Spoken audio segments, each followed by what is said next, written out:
India has started a series of meetings after assuming presidency of the G20. From Tuesday onwards, Bengaluru will witness the first G20 Finance and Central Bank Deputies meeting that will conclude on 15th December. The meeting, which will be hosted jointly by Ministry of Finance and the Reserve Bank of India, will focus on finding solutions to economic challenges that the world is facing. India has set the stage for its year-long G20 presidency with flavour, fervour and a clear-cut agenda that discernibly gravitates towards the focus areas of emerging economies. Plethora of activities will kickstart India's presidency of G20 and is expected to take the grouping's stature to all-new dizzy heights. Highlighting that India assumes G20 presidency at a time of global turmoil, Indian G20 Sherpa said that Leadership Summit on September 9th and 10th will be the biggest ever gathering of leaders in India. This will be the biggest event held in India because we've had Chogam, we've had NAM in the past, but they were events for 2 to 3 days in Delhi. This is the first time that you will have G20 which will be spread through the year. There are about 215 events, 215 different meetings in about 56 cities of India. The meetings are being held in every state and every union territory. There's not a single state or a union territory we are leaving. We are covering the entire state and union territory of India. The first G20 Finance and Central Bank Deputies meeting will be held in Bengaluru from 13th to 15th December. Under India's G20 presidency, the meeting will mark the start of discussions on Finance Track agenda.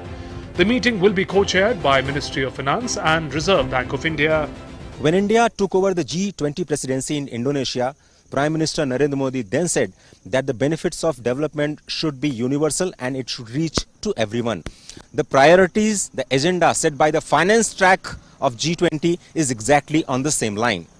It is action-oriented and people-centric. Plus, it will also give an opportunity for the world to experience the India's economic growth potential. Other areas of discussion will also include financing for climate action and SDGs. Under India's presidency, the 4-day G20 Development Working Group or DWG is all set to start in the financial capital of the country, Mumbai. The first meeting of DWG will take place from 13th to 16th December. Indian presidency will hold 2 side events on data for development, role of G20 in advancing the 2030 agenda and infusing new life into green development before official meeting of the working group. Our objective is to be the voice of the global south, and we will try and galvanize consensus for a green development pact which we'll work on. So our priorities are accelerating progress on achieving the SDG through collective actions here, lifestyle for environment, data for development. And here we'll display the cultural heritage, traditions, craft, dance forms and cuisines of Maharashtra. We will showcase the traditional Maharashtrian dance performances, including modern cinematic heritage. We will introduce the famous street foods of Mumbai. There's a visit to the iconic Gateway of India and a tour of the old Mumbai.